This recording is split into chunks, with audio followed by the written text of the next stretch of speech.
Good afternoon, good evening. Welcome to a scene of Empire Thorns. Claudio Donati invited his friend Iris Swift to just drop by his house before they went out for bowling.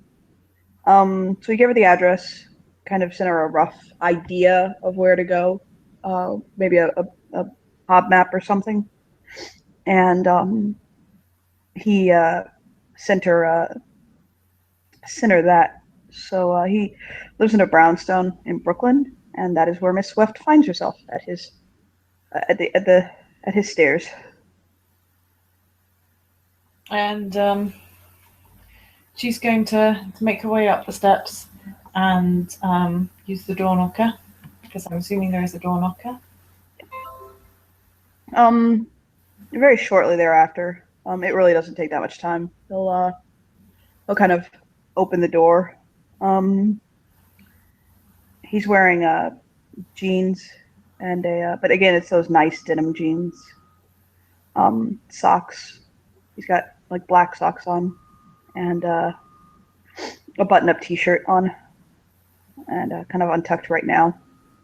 But he'll smile at her, and he'll say, "Hey, come on in." Thank you. And she will, in fact, go on in. She'll notice a German Shepherd actually lift its head and look at her. He's a big, fluffy boy, by the way. He's laying kind of on one of those dog beds, and he'll kind of like wag his tail at her very neatly.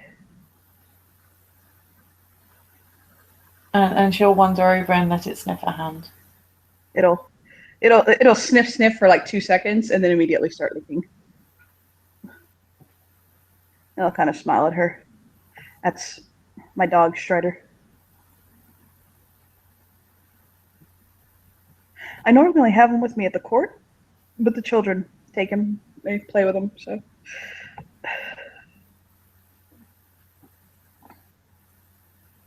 He'll kind of hop up onto his paws and kind of sniff her face and give her cheek a teeny lick. Obviously the dog, not him. Yeah. He's finishing a cup of coffee. He'll kind of dab his nose with a piece of tissue.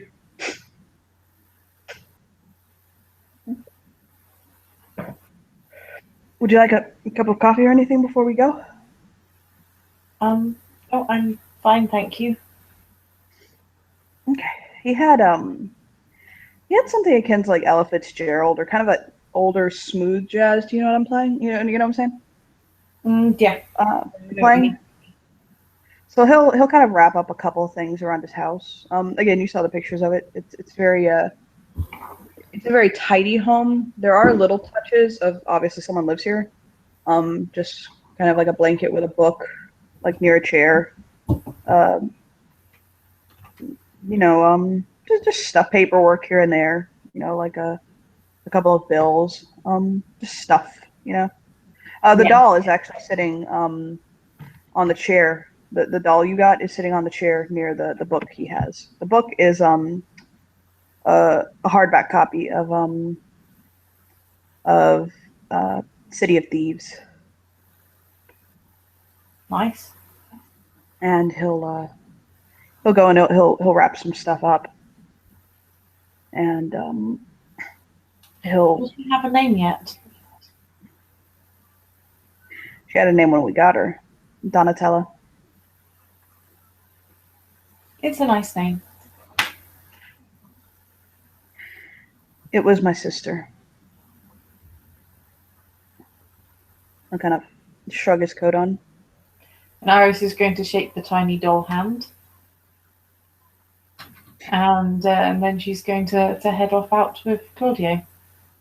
Okay. Yeah, he would have shrugged on his coat and slipped his shoes on. Mm-hmm. He would have tucked his shirt in while he was in the kitchen to be polite. And I'll start walking with her. I say it's close enough to walk, but we can drive if you want. I don't mind. It's about a 15-minute walk. Oh, Strider, I'll be back. He'll say to the dog, pat its head. He'll tell it to guard the But house. we do have occasional dog issues on my end. So We have technical dog issues. So he'll bend down and kind of pet his dog. The dog like utterly just shrinks up the attention. It's very clear that they're pretty bonded. He'll kind of kiss its brow, and he'll kind of shut off the music. He'll kind of hit the button to shut the music off and turn off all the lights. Save for one that's near the chair with the doll, to kind of give the impression that someone's home. You know what I mean? yeah. Set the alarm and shut the door and lock it.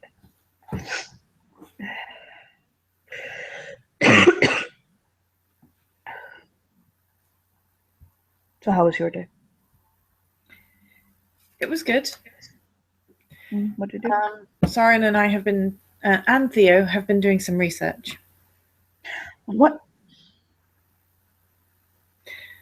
Hedge spun stuff. He'll nod.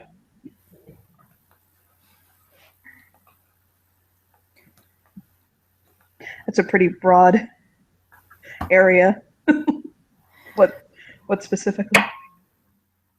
Well, you know the picture I drew the other day. Mhm. I figured it might be interesting to at least find out what I'd need for that. And you said that I could sort out our costumes, so I'm kind of looking into that as well. And I don't know, it just seems interesting.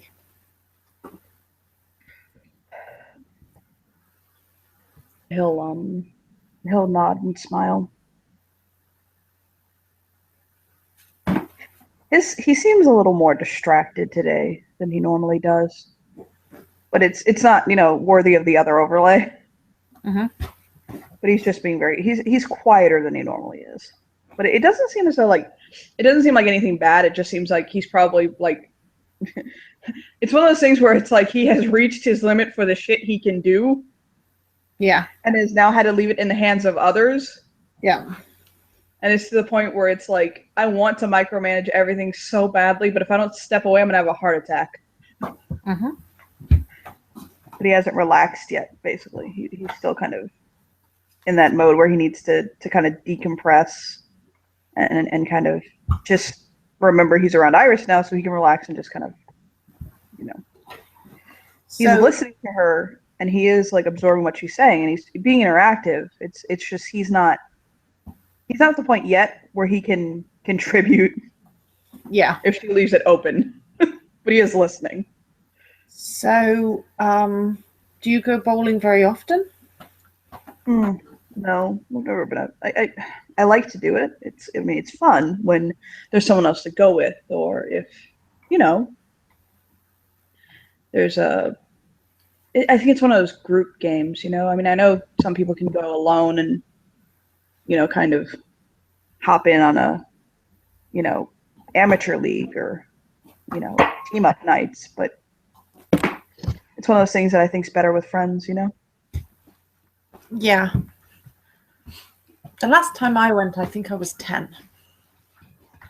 Did you use the bumpers? Pardon? Did you use the bumpers? Yeah, I think so. I've always found the bumpers so fascinating because I've seen them start some serious arguments. Why? Well, because I think some people see them as an unnecessary handicap. And one of those things that a child should learn how to do it with consequences than to have the bumpers. Well, I suppose it depends on whether you are playing to win or playing to have fun. Exactly. That's the way I see it. If you're kind of competing against each other, then I suppose not having the bumpers makes sense. But I always thought it fun sometimes to deliberately bounce it off all the bumpers and see what happened. It's like when we were playing chess the other day. There are a lot of high-level chess players who can end the game very quickly. And that's all right if you're, for instance, in a high-level competition. But when you're just playing for leisure, I find that to be very boring. Well, yeah, because it's over, and then what do you do then? I think some people have become extremely destination oriented. And with life, that's kind of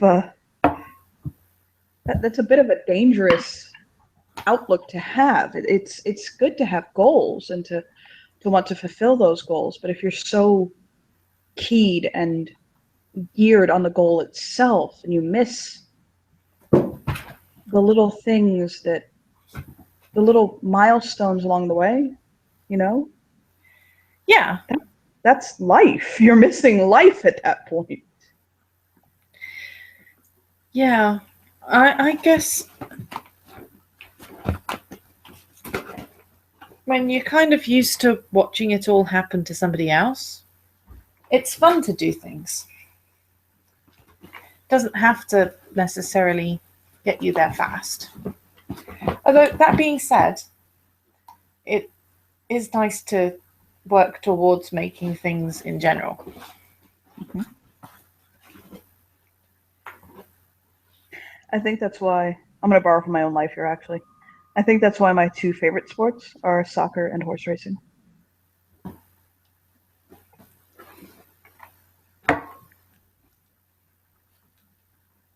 Horse racing is over so quickly, and it's so fast-paced and exhilarating, but it's done. See, I tend to think of life a bit like sewing.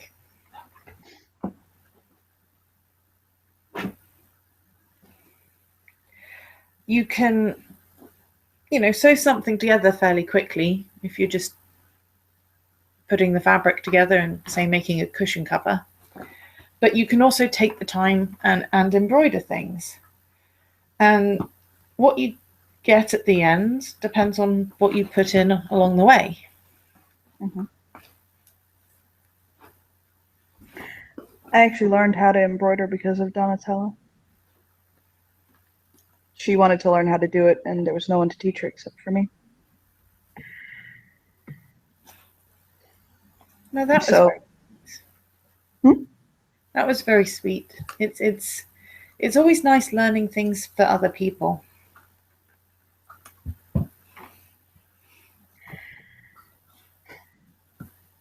This was in the time also where men practicing what is often seen as feminine crafts wasn't quite so, I'll kind of think about it, judged.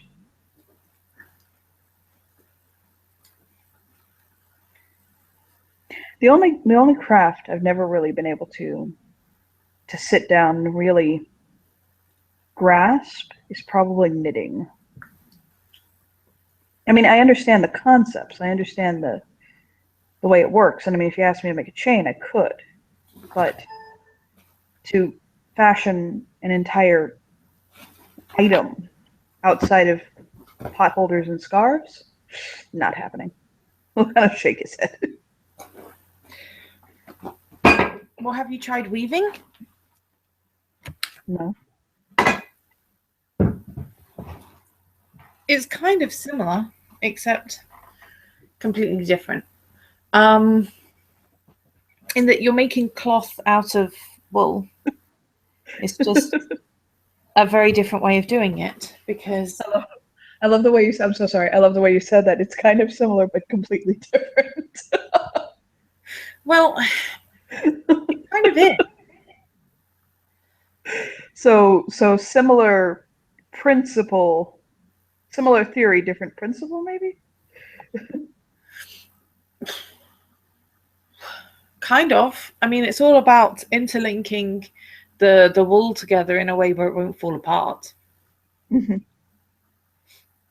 It's Oh just God. rather than making loops and working that way, you're kind of making crosses because it's weaving. So if I understand it, when you're weaving, you mean with a loom, right? Yeah, Okay. If I understand it, you have the bobbin, the thread, and you're weaving it between the strings, and you're using the part that slides down yeah, to tighten it, right? That's how that works, right? yeah. To make sure it all fits together nice and neatly and doesn't end up being kind of loose and getting holes in it. There was this. Oh my God! There was this. I guess an exhibit at MoMA a few years ago where they took very high-end sweaters, very high fashion sweaters, Chanel, uh, Louis Vuitton, things like that, and found out Louis Vuitton made sweaters that way. Varvado, things like that, and they unraveled them and rolled the yarn into balls and put the label in front of them and just displayed the balls of yarn. And so many people were either ferociously upset or didn't understand, or they really took the exercise to its meaning. But it was very fascinating for such a simple statement.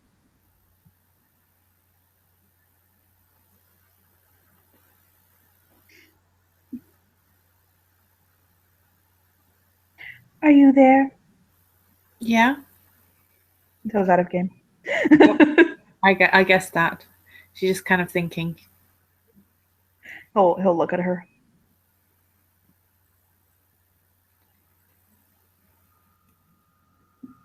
He'll tilt his head. Are you lamenting the loss of the Chanel sweater? No, I'm just thinking it would probably have been easier for people to understand the lengths of wool involved if instead of rolling it into a ball, they'd kind of spread it across between like two upright pillars or something. I think what they were trying to say is that at the end of the day, these things, but this is my interpretation, mind you, but I think they were trying to say that at the end of the day, the item that you've paid hundreds, if not thousands of dollars for was nothing but a ball of wool. I think that's what I took from it. But it isn't. It's a ball of wool plus the effort that someone's put into it. You see, although I understood the statement, I also understand that as well. Now, I'm not a man for high fashion.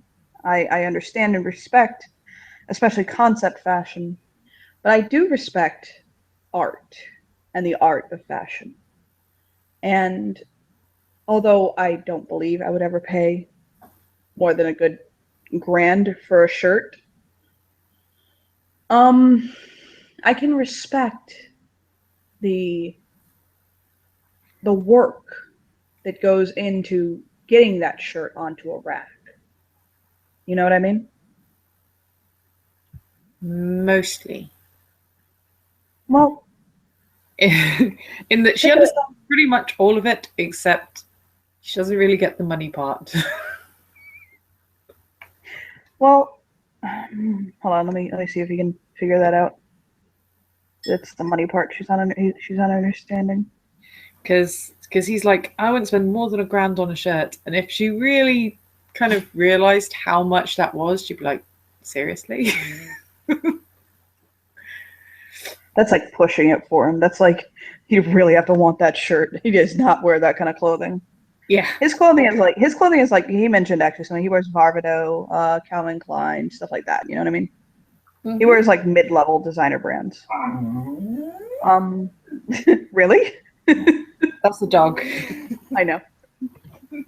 I'm loving the dog commentary. Yeah. Just to know, what breed is it? It is half Boston Terrier and half something else, Cocker Spaniel. Oh, that's so cute. But that is an interesting mix, by the way. So she's got the kind of like fluffy Boston Terrier thing going on, but she's got spaniel ears and a Oh spaniel my nose. God. What? Okay, you're gonna have to send a picture of that later. So he'll say, do you I'm okay. I don't want to condescend you, so I'm asking. Are you very familiar with commerce and um Mostly in the goblin markets. okay. So you're not, are you Well, familiar with I mean, real world money? I mean, when I left, my experiences with money generally involved about £10 at Christmas, and since I've only been back about 3 weeks now, so it hasn't really come up. He's walking slow with her, by the way. That's why he hasn't that's why they haven't really arrived yet. He's having fun talking to her, so he's not in a rush. Mm-hmm. But he'll say, okay. He'll kind of think about it for a moment. Well, do you? Okay, so he'll look down, and he's like, "This shirt cost me $150. It's by a designer called John Barbado. I could go to Walmart and buy a shirt off the rack, a George, for say maybe tops $40. Target go for 50. But then I could also turn around and buy, for instance, say Yves Saint Laurent or Versace for $1,000, $2,000. You know? So it's kind of like how you can get ordinary clothes fairly cheaply in the markets. Maybe a few goblin fruit. But if you're buying hedge spun, it's a lot more expensive. Exactly. My shirt is a mid-level designer brand. The designer is fairly popular. He's seen as somewhat revolutionary and pioneer in certain circles, but it's not quite the Milan, Paris, New York high fashion style. So kind of like instead of an ordinary suit or a hedge spun suit, it's like an ordinary suit with a hedge spun tie.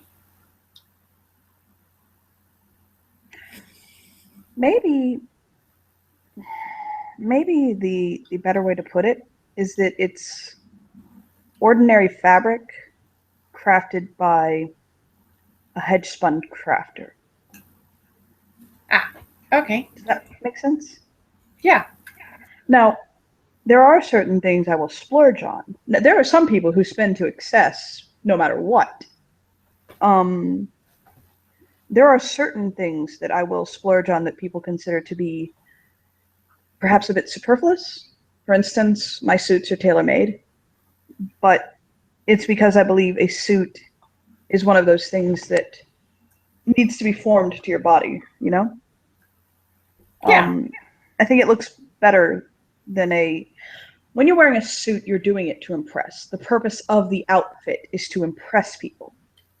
So if you're going to already put the time and effort into impressing someone, in my opinion, you should invest in putting those final touches on that really kind of put across, you know?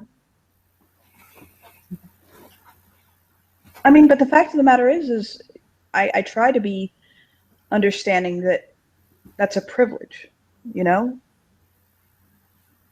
Not everyone can afford that luxury, and I'm not going to judge a man and look at a man who's wearing a Walmart suit, but that's what he could afford, any less than I'm going to look at myself in a tailor-made suit. It's just what I prefer. I prefer on myself to wear that and to dress a certain way. But if a man came before me in a Target or a Walmart suit, I'll just shrug. It's more important that people have made an effort than what they're able to achieve. Mm-hmm. So for you, an effort is a tailored suit because that's what takes some effort and you can achieve. Mm-hmm. Whereas if they don't have very much money, then it's an effort getting a cheap suit. Mm-hmm. I've always been more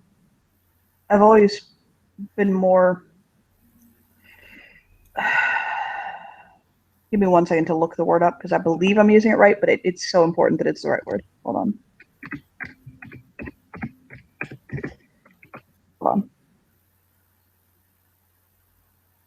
I think intrinsic value is the right word. I think he's more concerned with the intrinsic or the inherent worth. Is that it? Mm-hmm. Makes sense. Basically, what I'm trying to say that he says is that he's more concerned with the value of something by its merit, not what we place on it. You know what I mean? Yeah. Yeah, he'll say meritocracy is important to me. Well, yeah. I mean, but also, I mean, merit is one good thing to judge people on, but also effort and intention. Mm-hmm. Because, I mean, if all a person has is a t-shirt and jeans and they show up in a t-shirt and jeans, then that's fine. But if a person has a t-shirt and jeans and a suit and they turn up in the t-shirt and jeans, then it says something. He'll nod. Although I like t-shirts and jeans, just saying. But you know what I mean. If you're trying to make a certain impression, it makes a difference whether people make an effort or not, more than the results of that. There's also a time and a place. That's the other thing. Some people will run around in there. Some people will slip on a ball gown, it seems, to go to the grocery store and truss their faces up. And it's like, oh, why? You're just going to pick up oranges. What are you doing? Yeah, but that's not about effort. That's about attention. No, I don't think I could ever seek that much attention. Oh, no. I had to go to Florida one time, to the capital, Tallahassee, to arrange a trans country hob exchange with the main market, the Acropolis. They have a bazaar. They call it the Bazaar. Actually, it's the Vizier's Bazaar. And it's a lot of what we would consider locally sourced, you know what I mean, that type of thing. Where our market has kind of a more international vibe, you know what I mean? Yeah. I mean, it varies from market to market. There's a few in the city, but I know what you mean. Yeah, theirs has kind of that more down home, homespun kind of thing, you know? Yeah. But while I was there, I was staying with somebody near one of their major universities, and there is this grocery store called Publix, and it was ranked. That specific grocery store was ranked one of Playboy's top places to pick up someone, and What? people actually dress up to go there. It's called Club Pub. The look on his face is so amused. Well, I mean, I suppose you could meet people anywhere. I find it so funny that people go to a grocery store as their form of dating.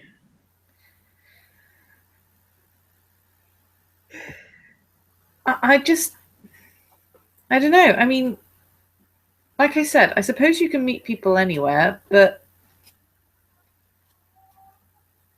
Maybe What- I'm what maybe would I'm not the kind of conveying that would dress up to go to a grocery store. maybe I'm not conveying the length at which they dressed up. I thought that they were leaving Club Pub, as it's called, to go to the clubs, the real ones. But no, that was the end game. To go to the grocery store, as one would go to, he'll name some high-end club in New York. I mean, She will not get the reference, but that's not the point. Yeah, I mean, I get that you can meet people at grocery stores, but surely you want to meet people at grocery stores in normal grocery store clothes. yeah. So what constitutes really as grocery store clothes? Like what's the appropriate attire for a trip to the grocery store?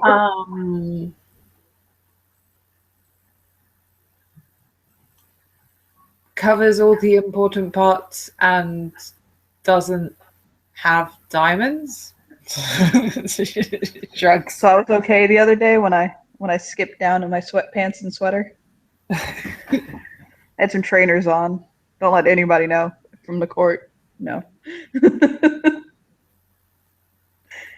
I think it downright genuinely shocked someone one time when I walked into the court in a pair of track pants, a tank top, and trainers. I had been running and I got called in for an emergency. And all I was wearing at the time was, the black athletic sweatpants with the white stripes and a white tank top and trainers. I had a hoodie with me, but I seriously don't think they understood that I dressed like that at times. People tend to have weird attitudes about how they think people should behave sometimes.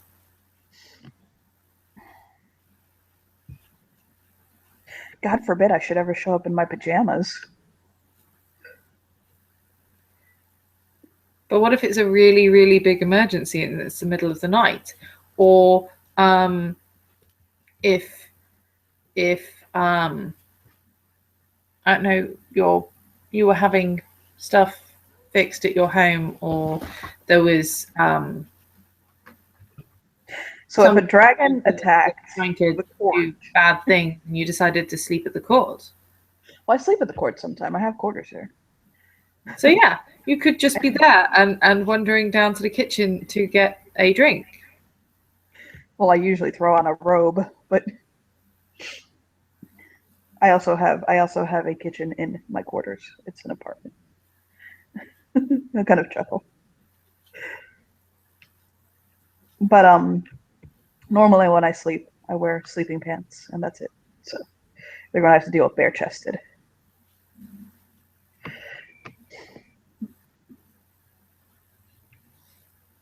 That's an awkward subject to ask someone. So what do you wear to bed?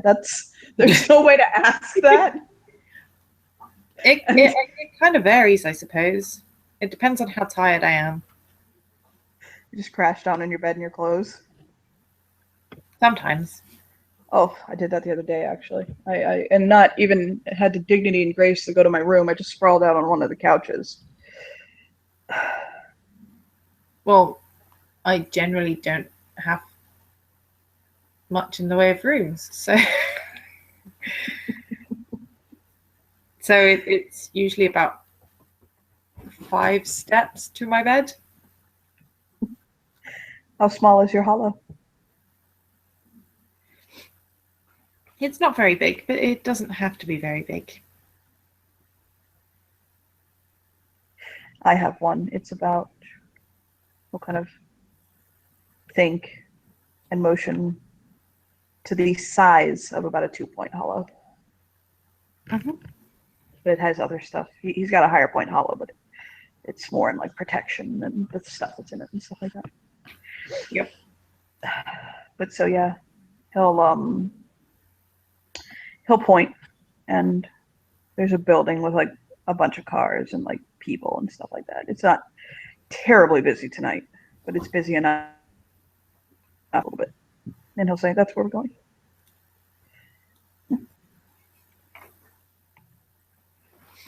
Cool. So he'll get her, and he'll cross the street, not dodging cars, but making sure no one's coming. And before we go in here, can I ask for a very quick break so I can use the facilities? I have to pee. Yeah, that's fine. I'll be right back. Sorry, watchers, you must pause for one moment.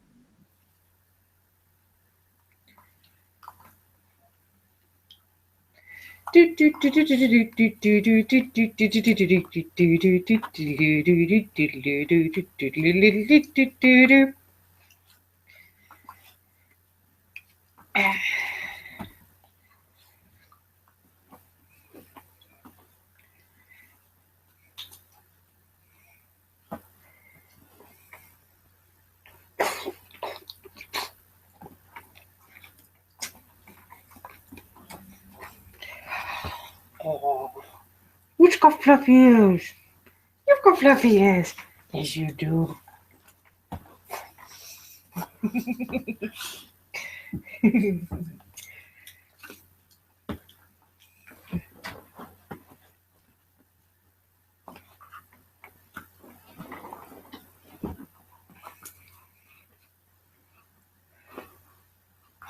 Who's your good girl, Luna?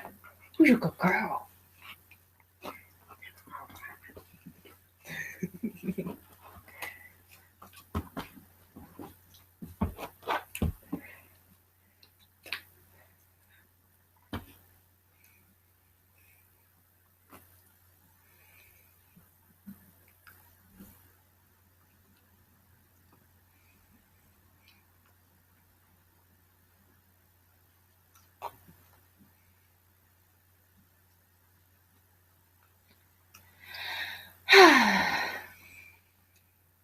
Pom, pom, pom.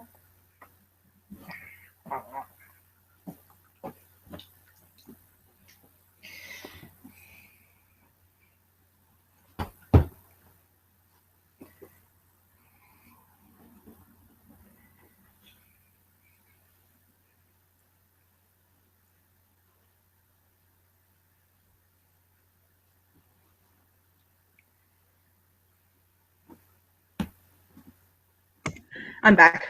Okay. When I name the scene Afro Circus, no one's gonna know why.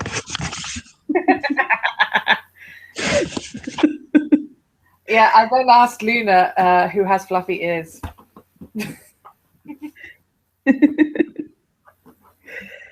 So he will he'll take her in, and there's obviously it's okay. To call this place a bowling alley does not quite evoke the sense of what it really is. It's a bowling alley, and that's certainly one thing. It's got, you can tell off to one side there's the lanes, but it's also a pretty clear eatery. And it's very nice. It's not a dingy place or a dive bowling alley. There's a lot of dark woods, a lot of uh, a lot of I've never actually been in the place. I've only seen pictures of it, but it's got tables and stuff like that. And there's just a lot of people having a really good time here. Actually, there's glamour to be harvested here, by the way, if you wanted to harvest it. Oh, that would be helpful. Yes, thank you. Mm-hmm. Yeah, this place is kicking alive enough that there's glamour hanging about the air to harvest. So, what do I need to do that? Now I forget how to harvest glamour. I actually just explained it earlier to somebody, and I've totally blanked. You know what? We'll do the roll later, but we'll say you get it. Okay. But yeah, he'll go to the counter, and the way it is that you pay for the bowling and you pay for the food separately. Mm-hmm. So he'll order Elaine.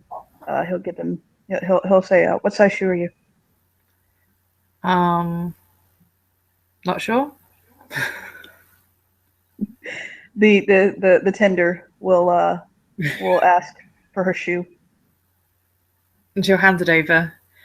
And it is basically a sneaker, but there is no size on it because it's not exactly a human sneaker. He'll put it against the chart, and he'll say 7.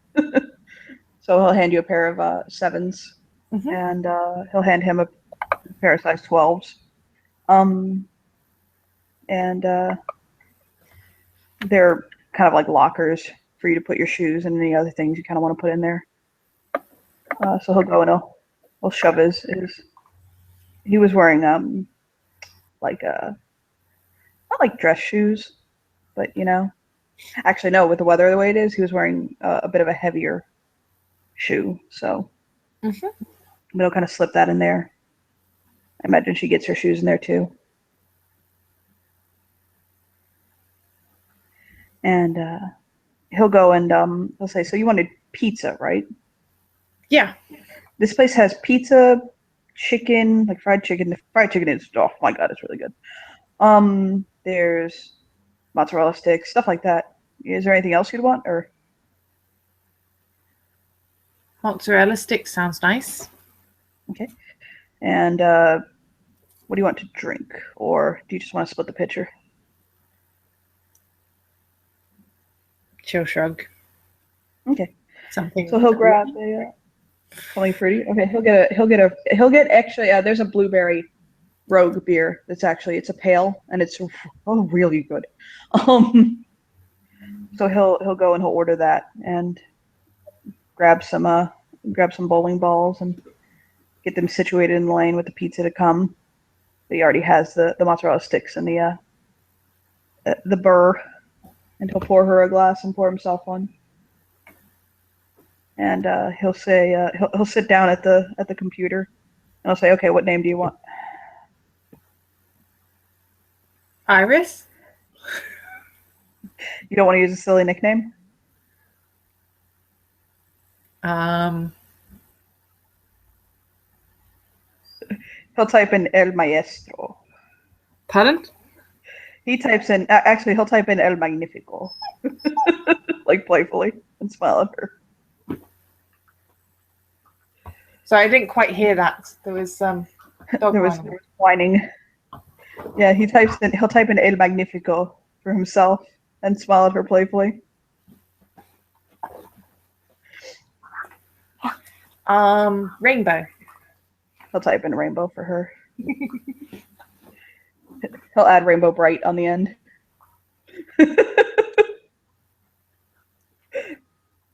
And then he'll undo the Bright, just playing with her, and he'll say, "You're first." Okay, and she'll pick up a few of the balls to test them, and if there's a few colourful balls in kind of the size that she likes, she'll pick one of the colourful balls. Okay. He'll take a sip of his beer, watching her. And there's no bumpers this time, so. Yep. And she'll just have a go. What do you say it would be for bowling? Dexterity? Athletics, probably. Yeah. So roll it up.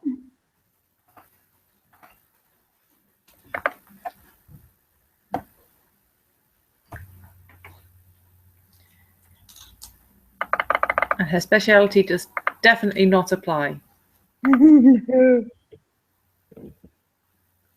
Success. Well, one success. I'd say that probably knocks. Do you want to say for each to get a strike, you have to make 3 successes? Yeah, it makes sense. Okay, so between you get 2 rolls a pop, and like because it's one, it goes in 2. So in order to get a strike, you have to make 3. So, almost. I do make 3. He'll smile and you had a split basically, I guess. Yeah. And he'll well, kind of mark it down. Well, it marks itself actually. He doesn't have to mark it down. Yeah. So I think it was probably one of those ones where the last pin was kind of wobbling and the thing came down and it just knocks the pin down completely. He'll smile. And he'll get up. And I'm going to point out, by the way, the man that was an assassin has a very high dexterity pool, by the way. Yeah. Iris has quite high dexterity as well. It's the athletics she doesn't have. Yeah, he's got 2 points in athletics. So hold on. Yeah, she's only got the 1 in athletics. Her specialty is climbing, so he gets a little more on his first turn, and he'll kind of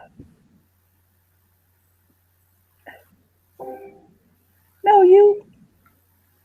He'll kind of wait for the ball to come back. He'll kind of smile at her again.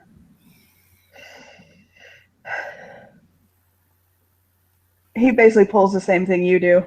It's like it's a split, not a split, but a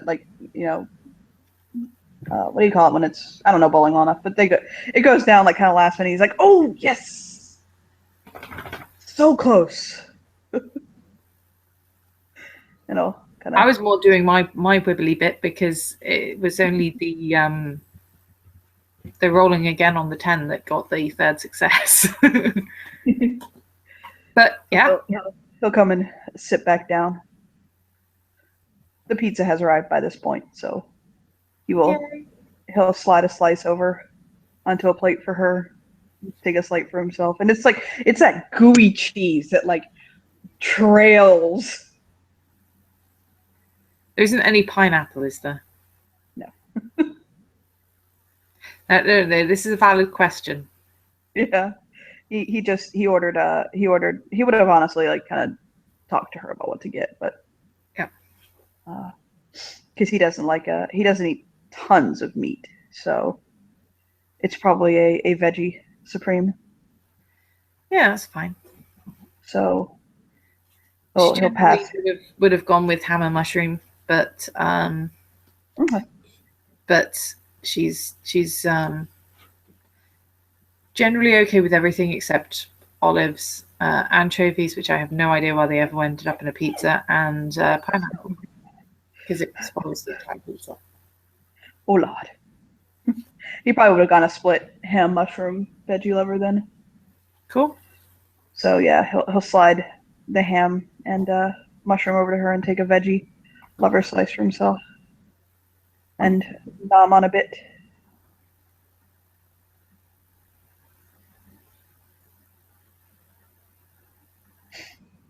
And it is her turn. Oh, really?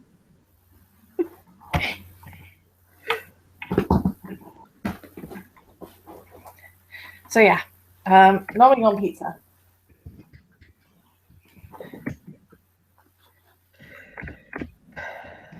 Nom nom nom nom. It is also her turn to roll. Yeah. Oh my god, I just looked up that dog mix. Oh my god. I wouldn't want it, but it's so cute. Oh, strike. Oh, hello. He'll fist up like, woo! I am both your cheerleader and your adversary for this game. Well, that's because we're playing to have fun. Yeah, he puts one thumb up and one thumb down. Like, boo yay, boo yay.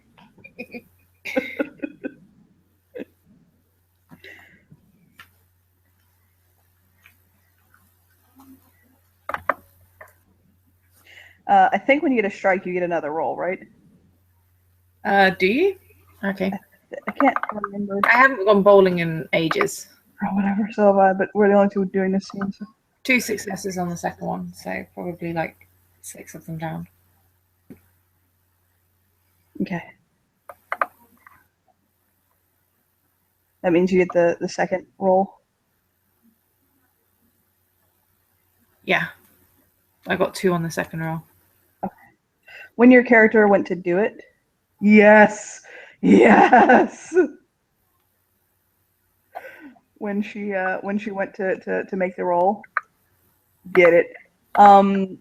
She felt like a stream of air on her ear.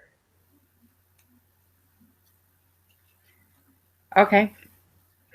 You trying to throw her off? Yeah, he basically went behind her, and went on her ear. Okay, well, in that case, I will probably say that she did not do as well on that second one as she might have. Because people in personal space is distracting. He'll chuckle in her ear and he'll say, "That was for ransoming my queen."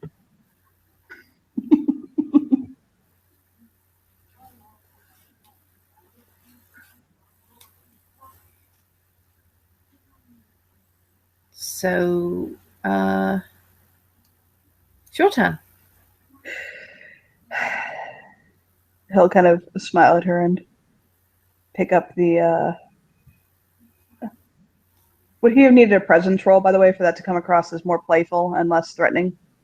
No, it's fine. It's not the fact that it's playful or threatening. Just people in her personal space is distracting.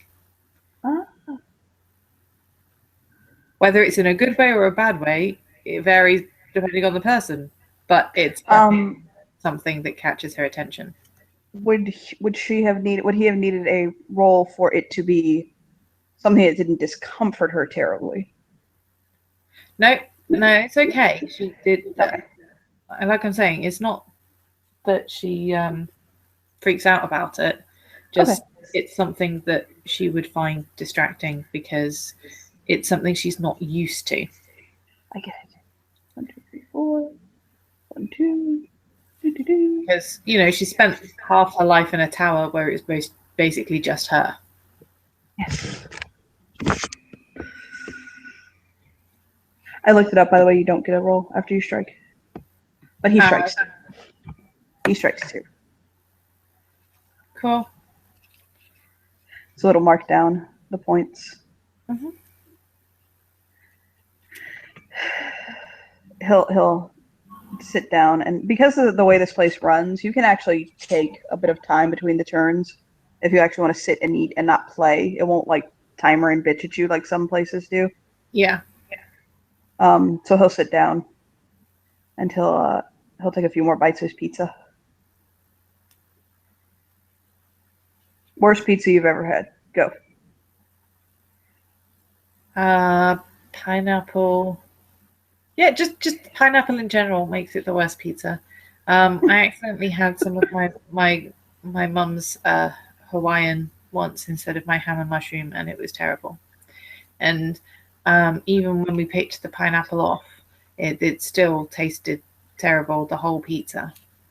You want to hear mine? Mm-hmm. Dulles Airport. Flying out for a convention. Okay. If they had rubbed marinara sauce, smeared it really even, onto a piece of cardboard and sprinkled it with molded cheese, I think I might have enjoyed the pizza a bit more than this one. What was it was dry and tasteless, and the cheese was this congealed mass of food product. And I'm so glad that I had it because I was ready to eat my scarf. But it really was one of those things that sustained me. You know what I mean? Yeah, I think I know what you mean. Don't get me wrong. I'm not trying to suffer from food privilege here. I can eat some pretty things, but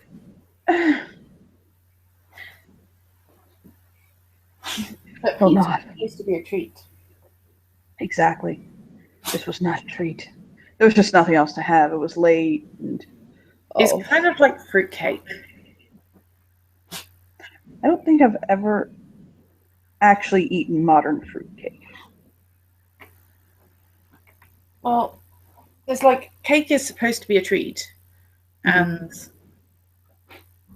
you'd think from the name that fruitcake would kind of taste fruity and tasty and so forth. Kind of like an apple upside down cake.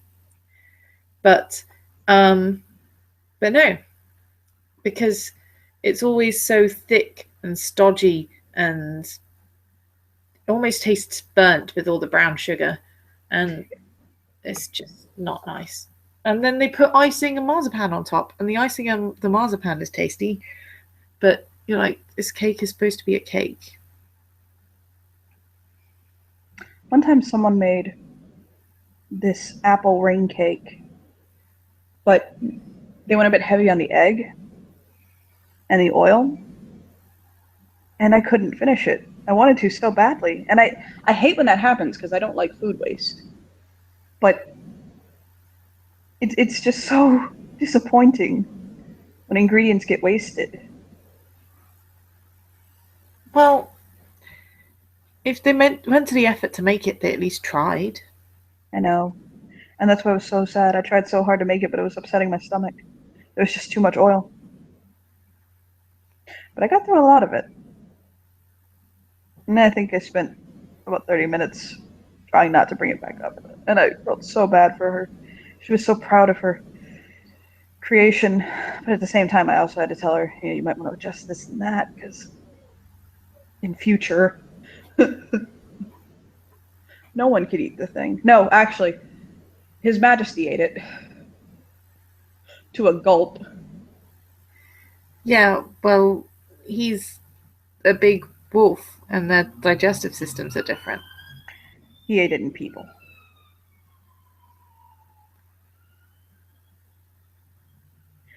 British police cars do sound like ours. Yes. I've always wondered that. Now I know. Yeah, he'll say he can turn into a human. It's just Oh, okay. but you didn't know. Oh no, that's I only actually an met him like unsurprising one assumption. time. No, yeah, that's an unsurprising assumption. A lot of people think that he can't turn into a human.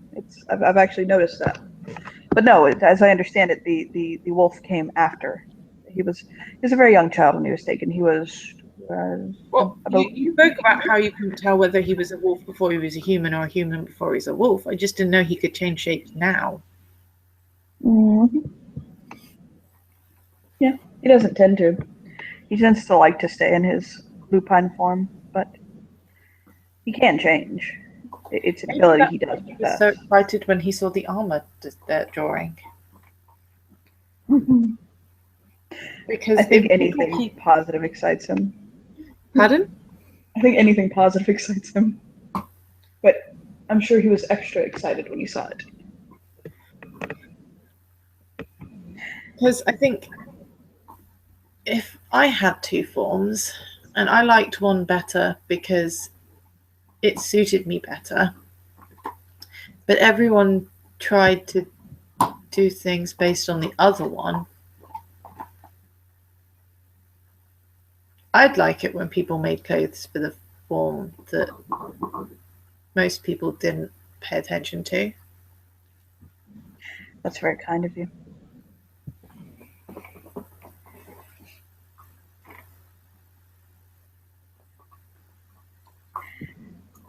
I'll kind of bite his lip for a moment, looking at her. You can give me a roll, actually, if you want. I take it is wits empathy. Mm-hmm. He's not hiding it, so I'm not going to oppose it. Fail. Nice.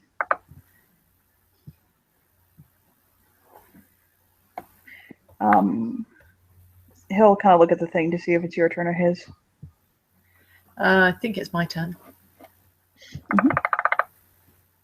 I need you, by the way, to give me a stamina roll. Just Stamina. straight stamina. Yeah. Okay. Straight stamina. Yes. 1 success. Okay. You've been drinking? You've been drinking as he has? Probably not as much because Not as much, and he hasn't been drinking as much either. But you Yeah. don't drink that much. Mhm. You're fine, but you can definitely feel it starting to kind of warm you up and relax you.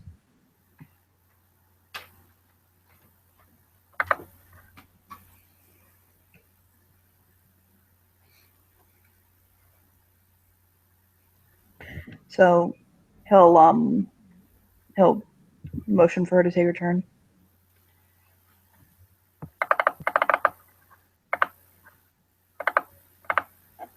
two successes on the first roll.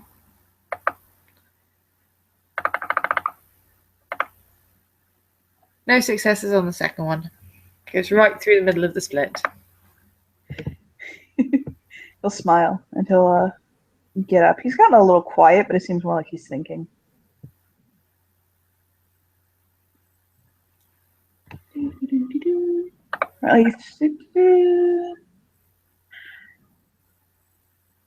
He lines up for a good second shot. He'll actually go for the split this time. Beautiful. Knocks it clean out the park and smiles. And sit back down.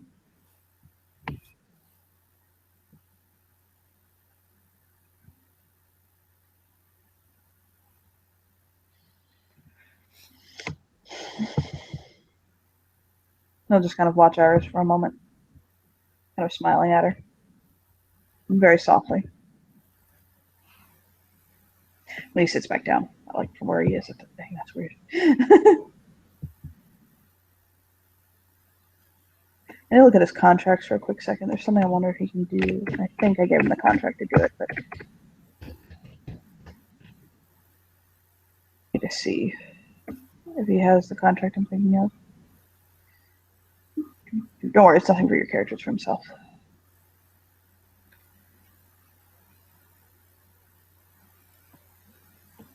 Is this the right one I'm thinking of?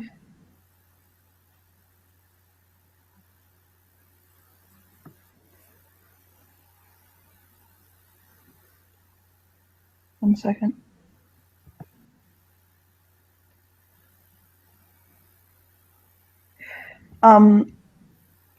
Not for quite the reasons that you would think.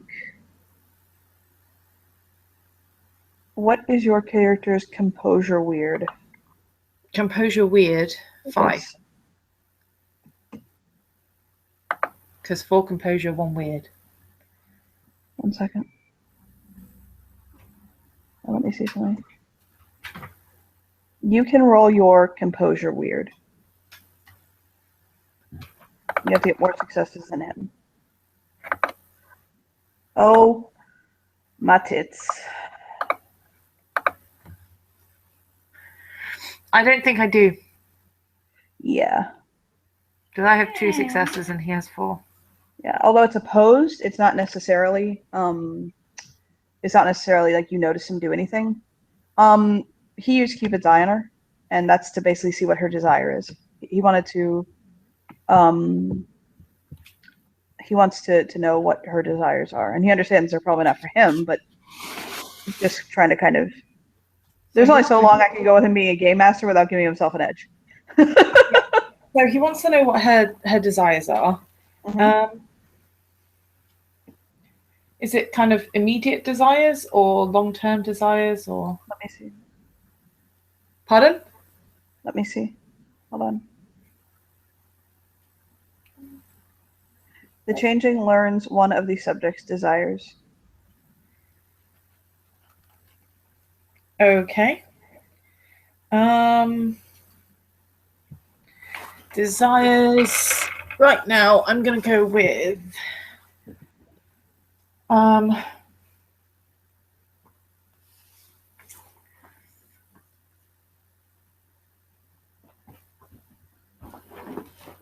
desires to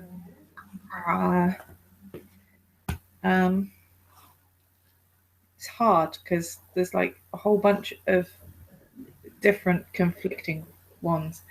One of her desires is to make something really nice for the ball. Okay. And you have 2 more successes than I did. So is that 2 ones or just the 1? If he had exceptional success, then he would have gotten 2 desires. But I don't know if that's exceptional success or not. No.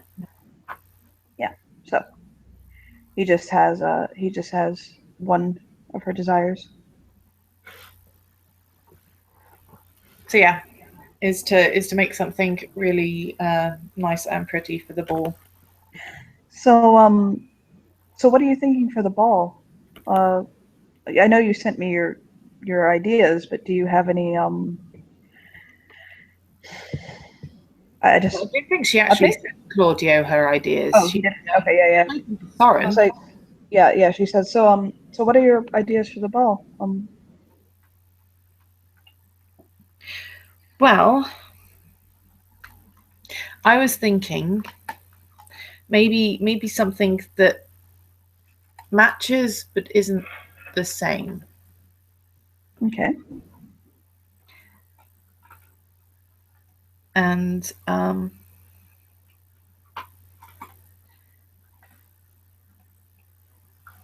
well, I'm thinking a lot of the time white suits look a bit tacky. So He'll put 2 fingers up close together.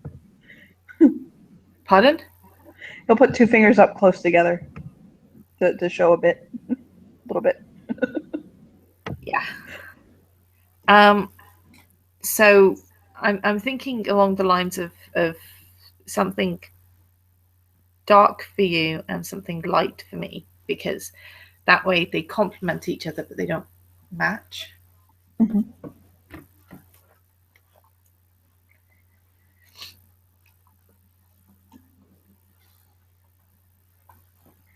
I'll say it's a masquerade ball, so we will have to wear masks. Yeah. That makes sense.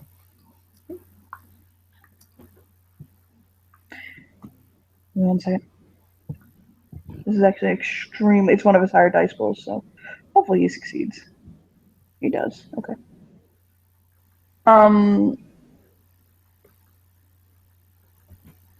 He'll smile. And he'll say, I'm sure whatever you come up with will be lovely.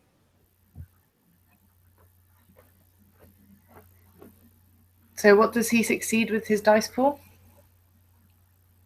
You said it's one of his higher dice pools, so hopefully he succeeds and he rolled something. Oh, that was himself. That was like he's trying to regulate his emotions right now.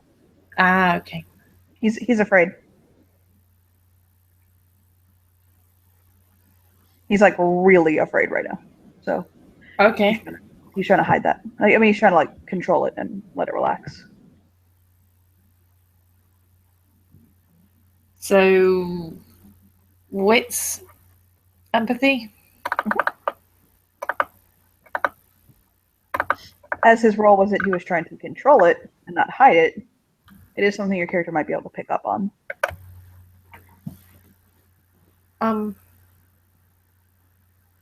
Is everything okay? I mean, did I... Is there something that it reminds you of? The contrasting colours and stuff? No, not at all. No. He'll smile at her.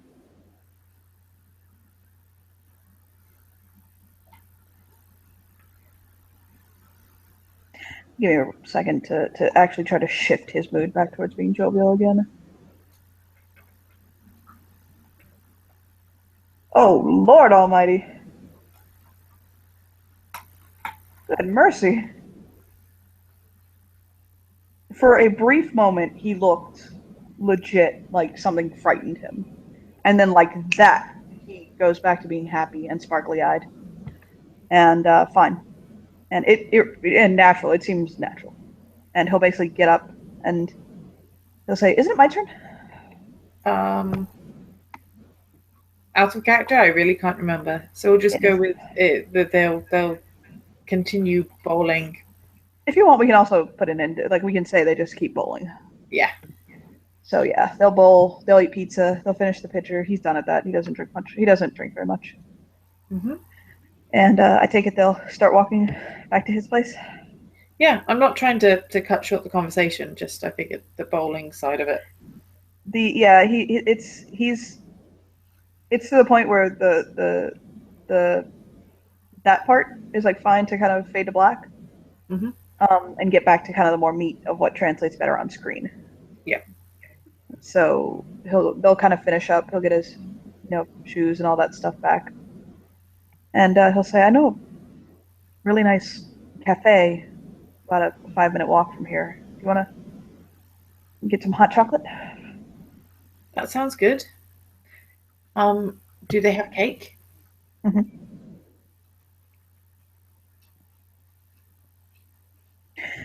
I wanted to talk to you about something.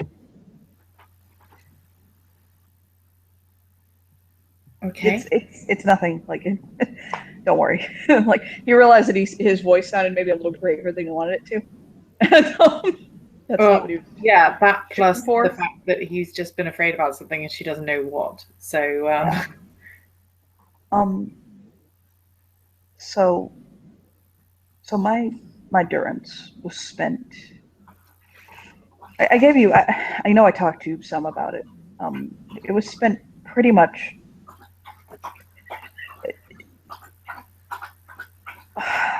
It was pretty much a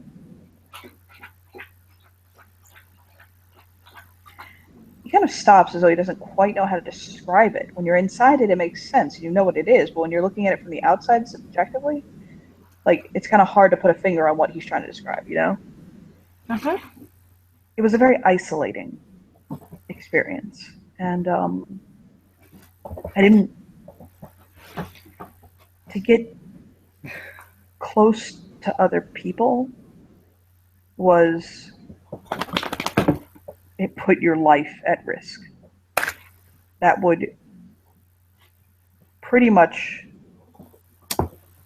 start you down a very dark path to your own foil. And so I went a very long time without having real friends.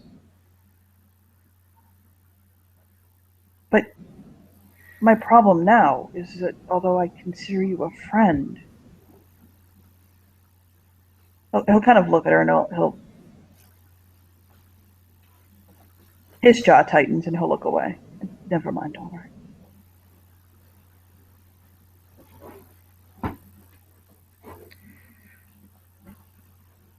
Well,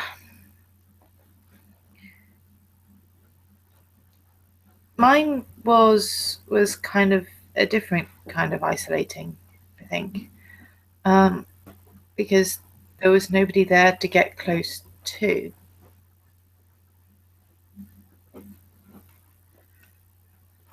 Well, I mean, I could watch people, but I couldn't. There was nobody that could talk back, except very, very rarely when my keeper would visit and tell me what tapestries he wanted. She'll nod. Or he'll nod.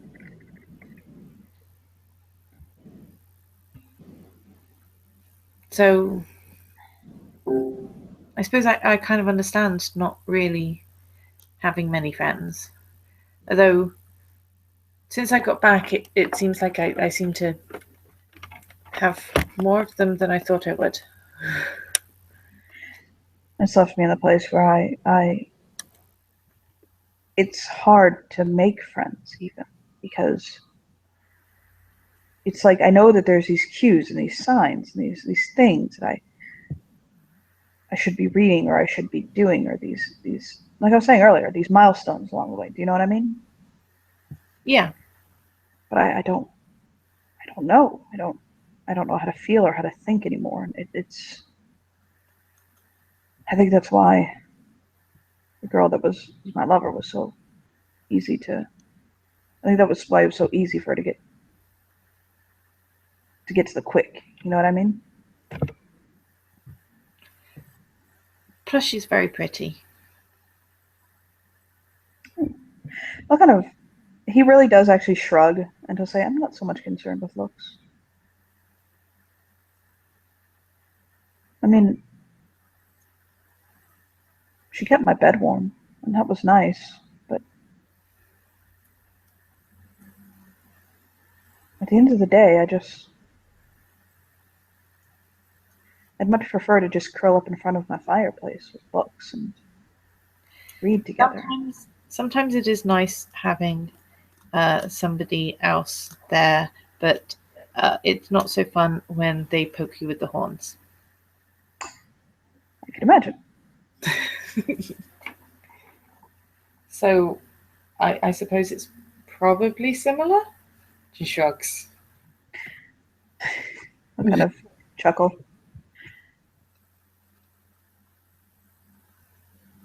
But at the same time, forming that sort of a relationship, one that goes beyond friendship, is very hard for me.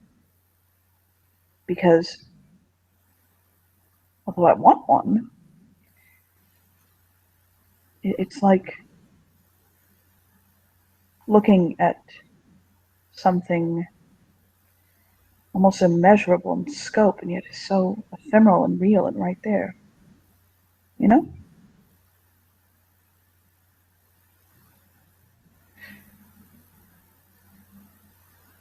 How does one balance their desires and passion with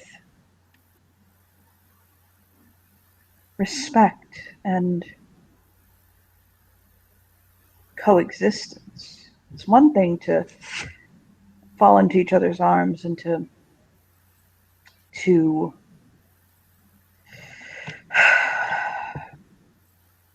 burn as a passionate bonfire. It's another thing to have the little shows of love, the small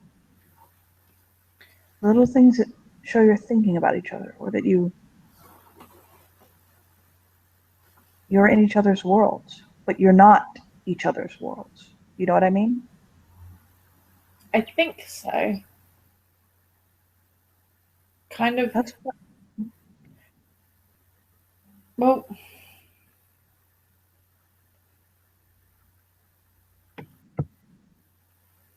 basically, do you mean kind of romance and friendship? I'll nod, which is what I think every relationship should be in the end. I've noticed a lot of times, especially in my court, it's very common. You'll see these people who meet and they it's like a comet. They blaze so bright, but then they leave each other's skies so quickly. And they burn out just as fast. I could never have that. I never want that. I had it for a moment and I pushed it away as fast as I could. I want, as I said, I think too often people try to be each other's worlds. Do you know what I mean? Instead of being a part of it, instead of being, it's like your tapestries you're talking about. Instead of being a thread, they try to be the fabric instead of making the whole in their union.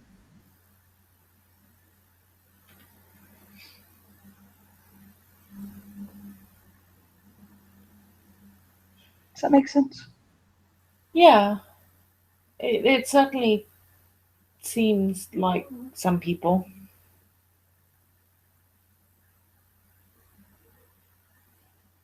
I suppose I don't really have a lot to compare it to. Mm-hmm. I mean, Anne didn't really do that. But then she was just a doll, so.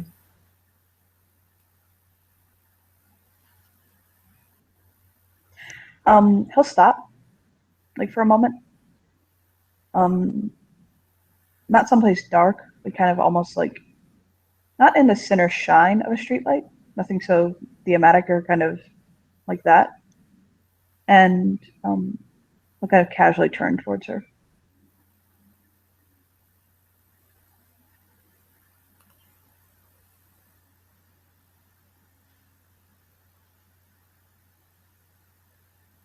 Does she do anything?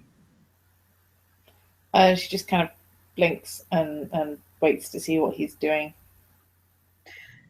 His thumb and his finger will kind of go to her, like the side of her chin, like almost like her jaw. And he'll say, "May I kiss you?"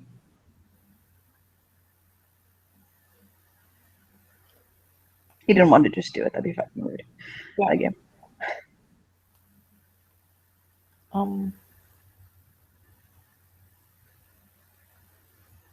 If it's not going to cause any problems with our friendship, because I kind of really like that. He'll nod and he'll lean down and very gently, very tenderly press his lips to hers. No, no real pressure from over eagerness or a fervor, just a very soft indulgence. He doesn't open his mouth. He leaves it closed as his palm spreads over her jaw for a moment. He'll linger it long enough that she can feel the the comfort with her, the relaxed, the draw, but he does break it after just at that point where it would sort of start the heart rushing, the natural, oh, I'm being kissed, you know what I mean? On both sides, he'll kind of pull back. He did gently put an arm around her waist, but to pull her a little bit closer, but it's not in that like kind of forceful way, but just kind of more in that it was the thing his arm did. Yeah. And he'll kind of let go and he'll smile. And she'll kind of smile thoughtfully.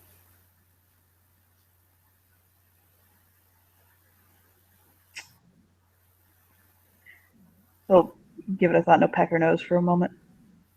And he'll let go of her waist and slip his hand gently into hers.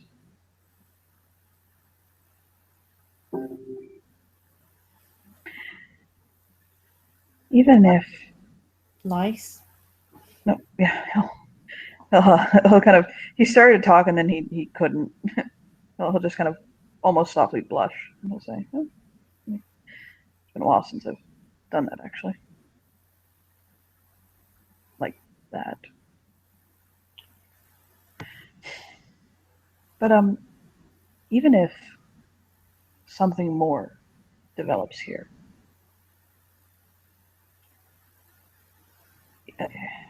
it would only be another milestone. I don't have an agenda here. I come to you with no agenda or purpose other than to be a part of your world. Would I like to date you? Um, I think I'm becoming more comfortable in saying that would be nice. But right now, I'm just enjoying being with you with no real pressure or expectations.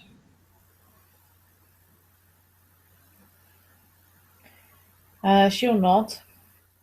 If you want, you can Go for a wits empathy roll. Mm-hmm. Again, I point out it is his highest dice pool. With a -1 because polychromatic. Yep. That is way too many dice. He only has 8 dice to roll, that's all. Unless she's trying to hide it. No. Okay, if she were trying to hide it, he'd get a die after. That's his specialty. Hold on. You blew up, so he has 1 success. Which is probably enough to know that something is concerning her, but probably not enough to know what. He'll look at her and he'll kind of say, what are your thoughts?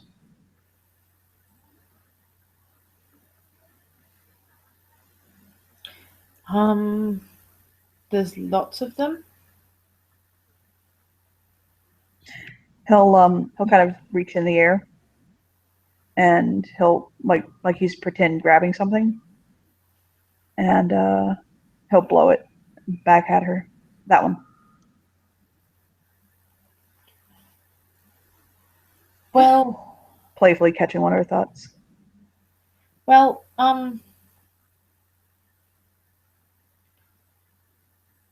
you really seem to like Asha, and then she kind of really hurt you, and I don't want to do that, but I don't really know if I will, and it's kind of worrying because I don't really know what I'm doing.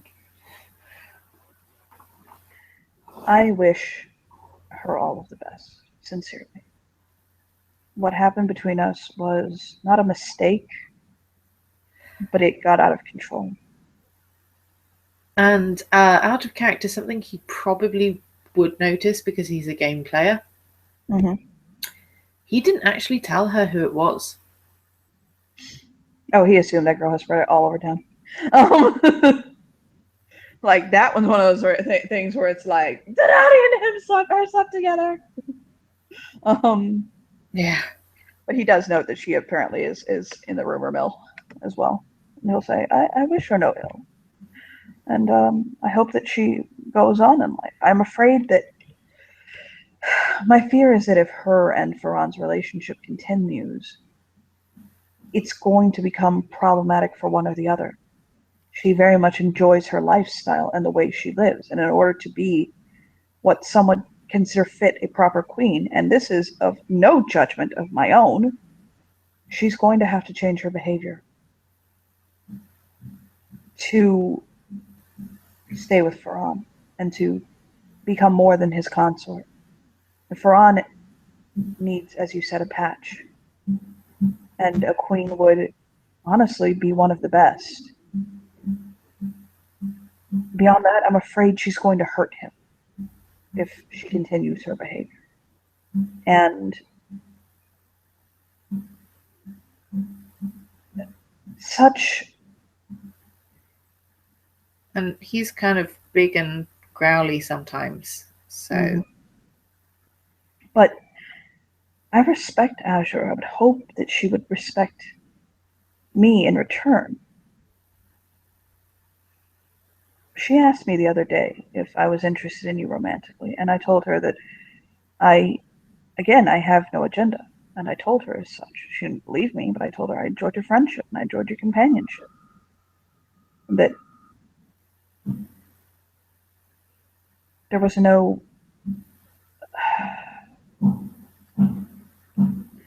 there wasn't anything I considered to be. I'll think for a moment. She saw it as a destination, where I see our companionship more like a rainbow. Exactly. There were many aspects and layers to it. It's not something that has necessarily a beginning nor an end. It just is in our skies. So trying to explain that to somebody that's so goal-oriented is difficult. But I would hope that if you and I did develop our friendship into more of a companionship, that she would respect that.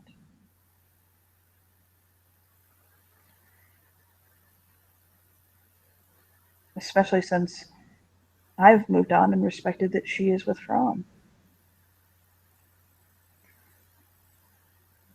Or if she couldn't respect that, that she'd at least respect him enough to be more focused on that.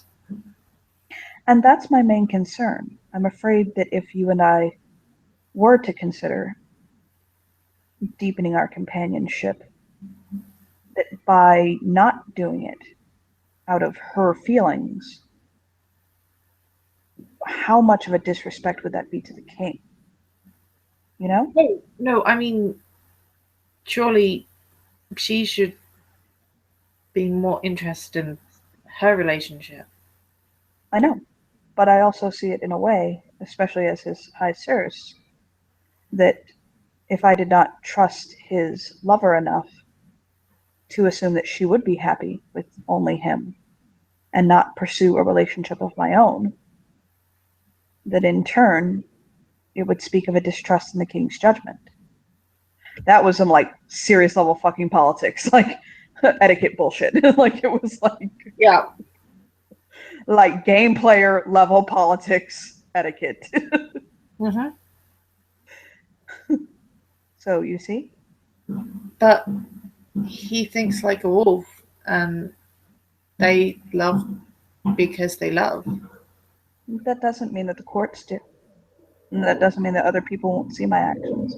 But I also don't so much judge what makes me happy on, although I am concerned about how Azra would react, and I am concerned,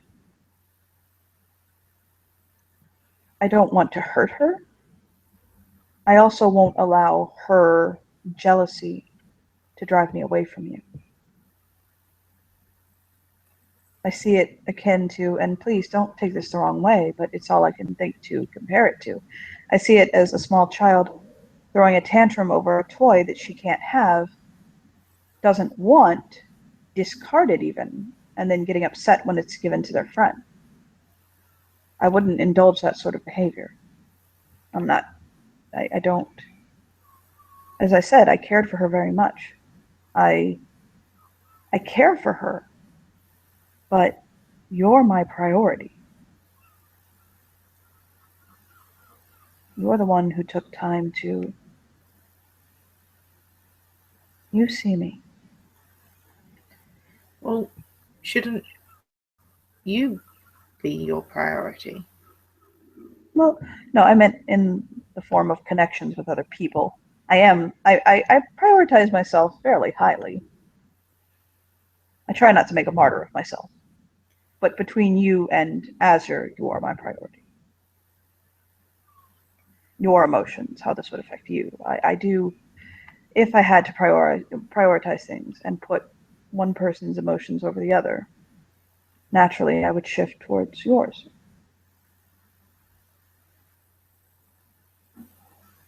Which could also mean respecting that because there could be a conflict between seeing me and your friendship, that you would choose to keep things platonic between us.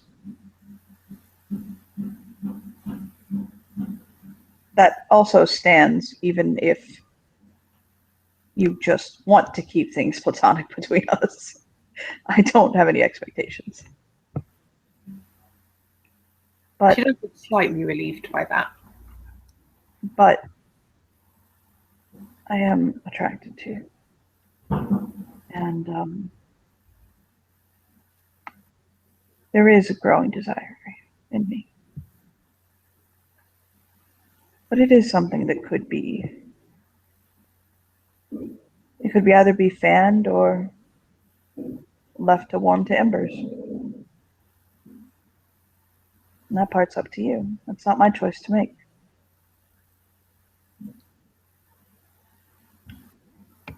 I just have to admit I am a slow burn.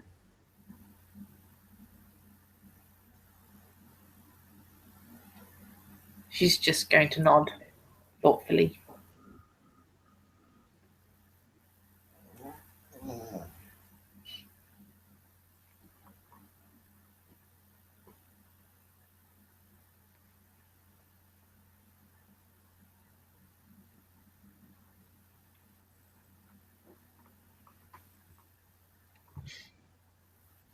Do you have any other thoughts or concerns, or did that put them to bed for now? Well, that covers most of them, I suppose. You suppose? I'll tickle her again.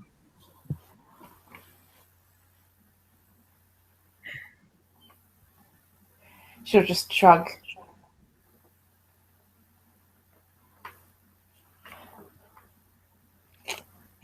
I think the rest of it is just kind of working things out in my head.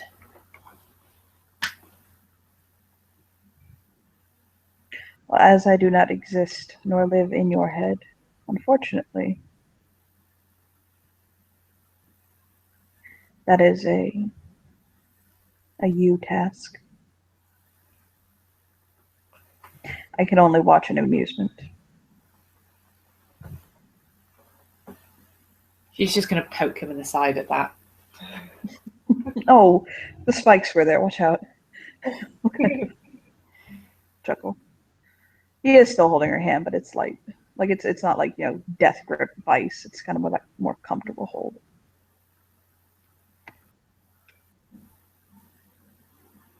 You are aware of the fact that I possess the ability to fan the flames of your heart so much that you can't resist me. Throw your arms wide and say, "Oh, Claudia," grip me, and we start a whirlwind, passionate romance. But I consider that so unbecoming, and everything that I consider wrong with this world. There are people who do this, and I consider it tantamount to sexual assault. Yeah, her eyes had seriously widened when you said that. Yeah. Not in a good way. Yeah, he says, I hope you understand that I would never, won't ever do that to you. Or anyone else? Or anyone else? What? Really? No, I don't. I've learned to use those powers. I don't do them for that reason. Sometimes, if we have something that we have to rally for, I've used it for that. Well, I was just checking because, maybe people you didn't like. Not since I've gotten back. He'll smile.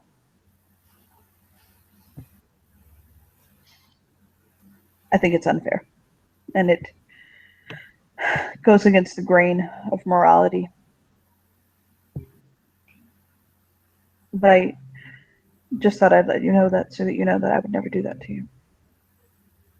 As you learn more and more about me, you're going to learn that I have the power to control people's desires. But I don't want you to ever think, when you do learn that, has he ever done this to me? Has he ever used this against me? Have I been caring for him because I wanted to or because he made me do so?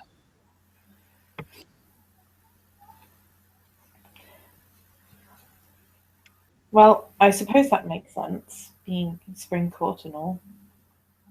Mm-hmm. I'm not.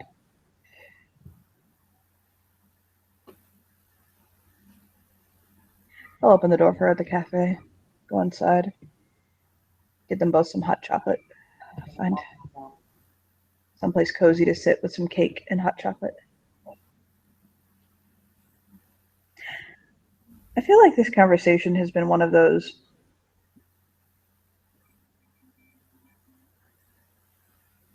not difficult, but fiddly conversations, but one that was best to have. Yeah, that makes sense.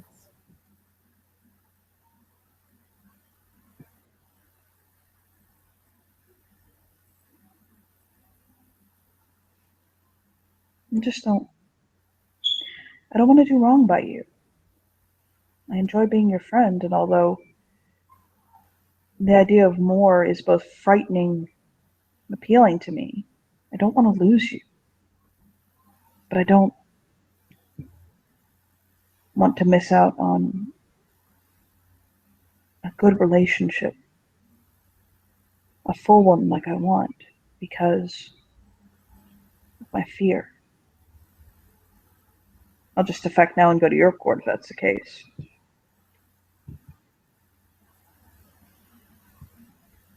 She's going to nod.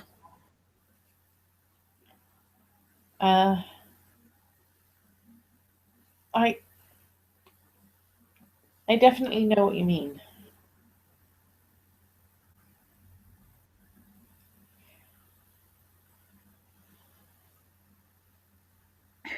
Did you knit your own socks? Yeah.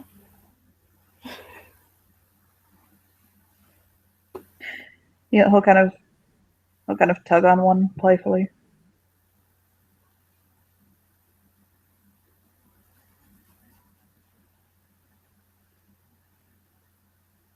He was changing the subject. Okay. Changing the subject.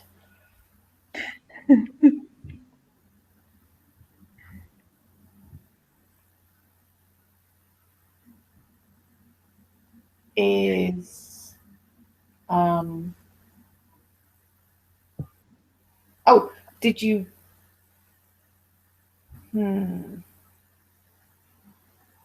well, I told Theo about the challenge. He'll nod. How did he take it? He said something about not wanting to bother and to go and eat some wings and to tell the autumn champion he'd be there eating wings. Well, I guess there's going to be 2 more weeks of autumn, huh? Possibly. I don't know if he's telling the truth or not. And he might change his Or he mind. may not tell him where he's eating wings, just that he is eating wings. No, If he doesn't no. tell him where, then He said where he was eating wings, but I don't really remember it. Some big wing place. well, even if it's a large franchise, if it is a big wing place, there might be a few in the city, and Draven might be able to find you before Will can find him. Draven is extremely good at finding people who are lost.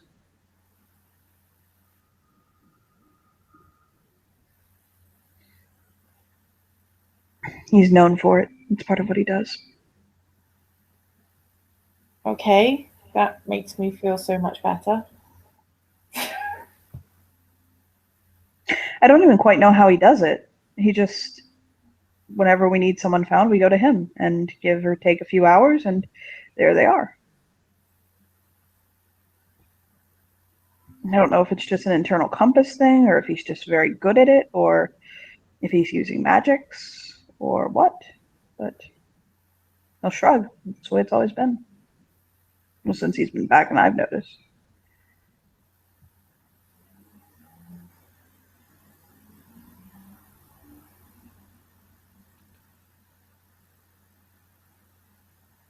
Are you okay? Yeah, Or did yeah, I just give you a lot to think about? yeah. There's that, and also the whole being hunted thing, and I have an idea, if you're comfortable with it. well, I'm open to ideas. I kind of Okay. have one already, but it's probably best if I don't tell people. Well, I meant for the evening, for the rest of the evening. But you probably shouldn't tell me your idea.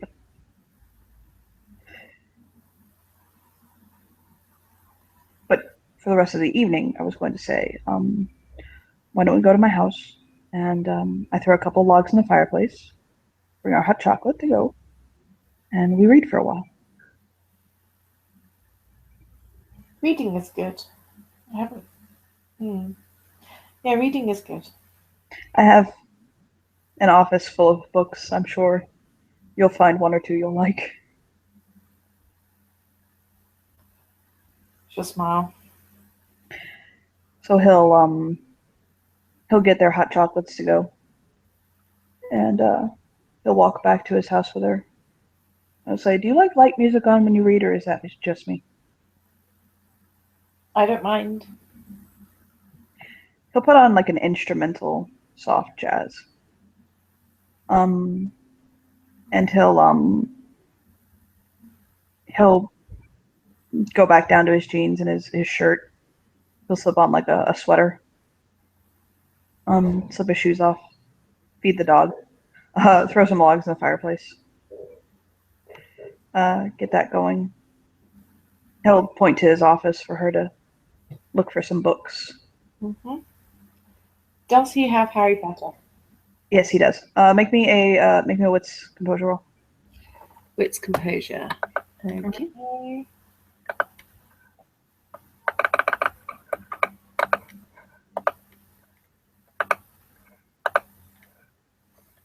It's enough.